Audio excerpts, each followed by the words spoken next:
अजित पवारांच्या दुर्दैवी मृत्यूनंतर सुनेत्रा पवारच उपमुख्यमंत्री व्हाव्यात अशी महाराष्ट्रातील प्रत्येकाची इच्छा होती. फक्त पवारांची राष्ट्रवादीच नाही तर सगळेच लोक सुनेत्रा पवार यांना उपमुख्यमंत्री करा या भूमिकेत होते. कारण दादानंतर घरातील वहिनीच या पदाला न्याय देऊ शकते असं प्रत्येकाचं म्हणणं होतं. पण ही प्रक्रिया ज्या रीतीने आणि वेगाने राबवण्यात आली त्यामुळे राष्ट्रवादीतील तटकरे, पटेल, भुजबळ आणि मुंडे टीकीचे ठरलेत. कारण हा निर्णय पवार कुटुंबातील लोकांनी आणि तेही किमान 10 दिवसानंतर घेतला असता तर त्यावेळी देखील त्याला विरोध कोणीच केला नसता. पण अजितदादांच्या चितेची राख विझण्या अगोदरच या नेत्यांनी बैठका घेतल्या. शासकीय दुखावटा संपल्याची वाट न बघता सुनेत्रा पवार यांच्या नावाची घोषणा करण्यात आली. त्यामुळे राज्य शोकात असताना सत्तेसाठी घाई का असा प्रश्न विचारत हे चौघे टीकेचे धनी ठरलेत. हे सगळं होत असताना न्यूज 18 मराठीने दिलेल्या एका बातमीनुसार अजितदादांवर अंत्यसंस्कार होण्याआधीच 4 जणांनी बैठक घेत पुढील 2-3 दिवसात काय करायचे याचा प्लॅन तयार केला होता असा दावा केलाय. त्यामुळे पुन्हा एकदा मोठी खळबळ उडाली. पण ते चौघे कोण आणि बैठकीत नेमकं काय ठरलं याची माहिती आपण आजच्या व्हिडिओत घेऊयात. अर्थातच या बैठकीबाबत कट टू कट कुठलीही पुष्टी करत नाही. 1. अजितदादांच्या अकाली निधनामुळे संपूर्ण राज्याला धक्का बसला. अगदी विरोधक सुद्धा दादांच्या मृत्यूनंतर हळहळले. पण अजितदादांच्या अंत्यसंस्कारानंतर ज्या वेगाने सुनेत्रा पवार यांना उपमुख्यमंत्री पदाची शपथ देण्यात आली त्यामुळे सगळ्यांनी रोष व्यक्त केला. राज्यकारभार थांबवू नये म्हणून असा निर्णय घेण्यात आल्याचा दावा सोशल मीडियावर आणि माध्यमांवरती करण्यात आला. त्याचबरोबर इंदिरा गांधी यांच्या हत्येनंतर राजीव गांधी यांनी दुसऱ्या दिवशी शपथ घेतली होती असा देखील दाखला देण्यात आला. पण अजितदादा उपमुख्यमंत्री होते आणि त्यांचा मृत्यू झाला असला तरी मुख्यमंत्री आणि एक उपमुख्यमंत्री कार्यरत होते. त्यामुळे कोणतेही प्रशासकीय पेच तयार झाला नव्हता. दुसरी गोष्ट म्हणजे पंतप्रधान हे पद संविधानिकदृष्ट्या खूप महत्त्वाचे आहे. हे पद जास्त काळ रिक्त ठेवता येत नाही. त्यामुळे राजीव गांधी यांनी लगेचच शपथ घेतली होती. आताही सुनेत्रा पवार यांनी उपमुख्यमंत्री करण्यात आले असले तरीही अर्थखाते मुख्यमंत्र्यांनी स्वतःकडे ठेवले. त्यामुळे शपथविधीला घाई करण्याची गरज नव्हती असा सूर लोकांमध्ये होता. पण दादांच्या अंत्यविधी होण्याअगोदरच बारामतीतील 4 नेत्यांनी बैठक घेत पुढचे सगळे प्लॅनिंग केले आणि त्याची कोणतीही खबर बाद पवार कुटुंबाला देण्यात आली नाही असाही दावा करण्यात आलाय. त्याला आता या बैठकीबद्दल बोलूयात की अजितदादांच्या अंत्यविधी होण्यापूर्वीच बारामतीच्या प्रसिद्ध हॉटेलवरती गुप्त बैठक झाल्याची माहिती समोर आलीय. प्रफुल्ल पटेल, सुनील तटकरे, धनंजय मुंडे आणि छगन भुजबळ या बैठकीला उपस्थित होते. या बैठकीतच पुढे काय करायचे याविषयी खल करण्यात आला आणि कोणालाही कोणतीही संधी मिळू नये म्हणून घाईत सुनेत्रा पवार यांच्याकडे सर्व सूत्रे देत उपमुख्यमंत्री त्यांना करण्यात आलं.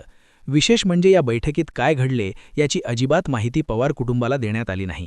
अजित पवार ज्या विलगीकरणासाठी आग्रही होते त्याच पक्षातील इतर नेत्यांचा विरोध होता. विशेष म्हणजे अजितदादांनी छगन भुजबळ आणि धनंजय मुंडे यांना निर्णय प्रक्रियेपासून लांब ठेवले होते. नेमके तेच या प्रक्रियेत सर्वात पुढे होते. याशिवाय केंद्रात सत्ता असून देखील तटकरे आणि पटेल यांना मंत्रिपद देण्यात आलेले नाही. उद्या जर विलगीकरण झाले तर केंद्रात मंत्री म्हणून सुप्रिया सुळे यांना पसंती देण्यात आली असती.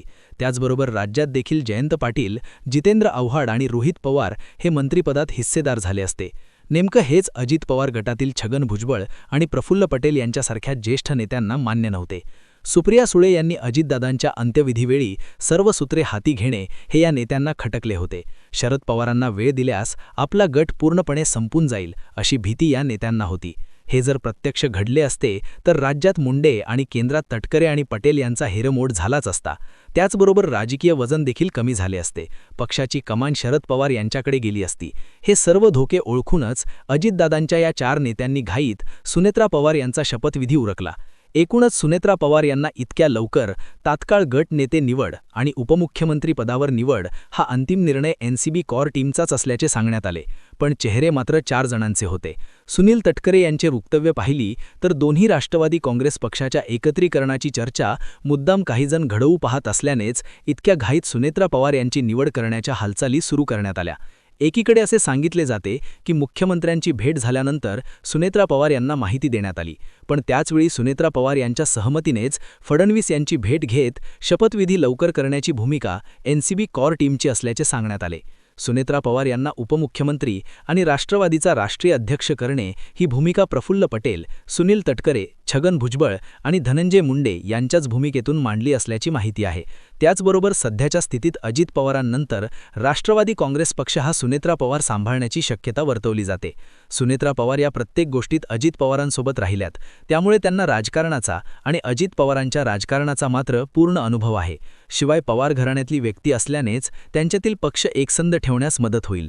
पण हे होत असतानाच अनुभव म्हणून छगन भुजबळ आणि प्रफुल्ल पटेल, पक्षाच्या राज्यातील प्रमुख म्हणून सुनील तटकरे आणि आक्रमक चेहरा म्हणून धनंजय मुंडे यात हस्तक्षेप करू शकतात.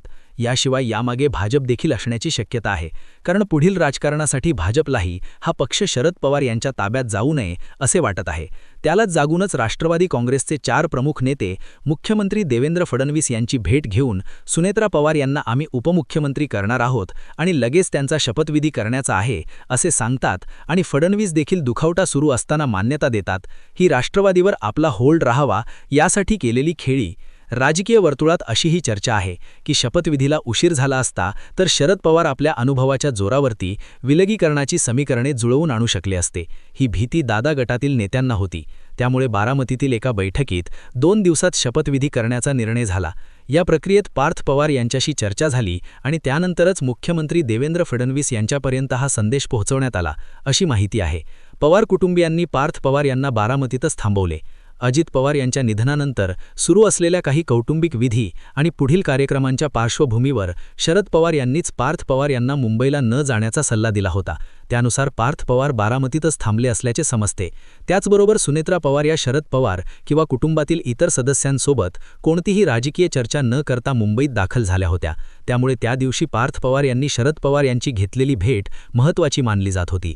सुरुवातीला बैठकीत दोन्ही राष्ट्रवादीच्या विलिनीकरणाची चर्चा झाल्याचे सांगण्यात येत होते, पण आता खुद्द शरद पवार यांनी त्यावर खुलासा केला आणि शरद पवार यांनी स्पष्ट केलं की पार्थ पवार हे माझी भेट घेण्यासाठी आले होते, मात्र ही भेट केवळ अजित पवारांच्या स्मारकाच्या उभारणी संदर्भातील चर्चेसाठी होती.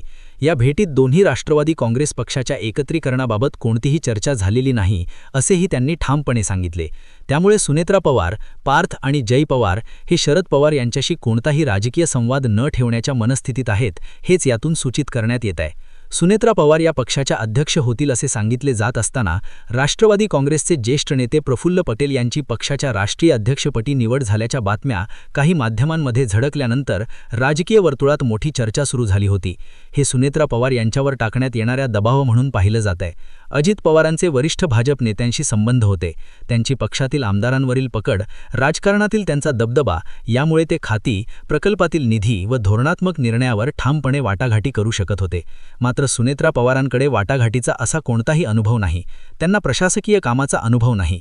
त्यामुळे खासदार प्रफुल्ल पटेल, राज्यमंत्री छगन भुजबळ, रायगडचे लोकसभा खासदार सुनील तटकरे आणि परळीचे आमदार धनंजय मुंडे हे नेते आपला प्रभाव दाखवू शकतात. याची चुणूक त्यांनी शपथविधिका दाखवून दिली आहे. दुसरीकडे भाजप पक्ष नेतृत्वाऐवजी वैयक्तिक मंत्र्यांशी व्यवहार करण्यास प्राधान्य देऊ शकतो. त्यामुळे सुनेत्रा पवार यांना सर्व मंत्र्यांशी संवाद ठेवावा लागणार आहे. अशावेळी हे 4 नेते महत्त्वाची भूमिका पार पाडू शकतात. त्यामुळे पदावरती पवार राहतील, पण कारभार मात्र तटकरे, पटेल, भुजबळ आणि मुंडे पाहतील. हे सध्याचे चित्र दिसतंय. त्यामुळे आगामी काळातील राजकीय घडामोडी राष्ट्रवादीच्या भवितव्याच्या दृष्टीने महत्त्वाच्या ठरणार आहेत. आज घडीला शरद पवार आणि सुनेत्रा पवार यांच्यात अंतर निर्माण करण्यास 4 नेते यशस्वी झालेत. त्यामुळे पवार राजकीयदृष्ट्या विभागलेले राहणार की सुनेत्रा पवार सगळ्यांना बाजूला सारत आपले सासरे शरद पवार यांच्याशी जुळवून घेणार, यात पार्थ आणि जय कोणती भूमिका बजावणार हे स्पष्ट होण्यासाठी आगामी काळातील राजकारण पाहावं लागणार आहे. याविषयी तुम्हाला काय वाटतं? कमेंट करून नक्की सांगा.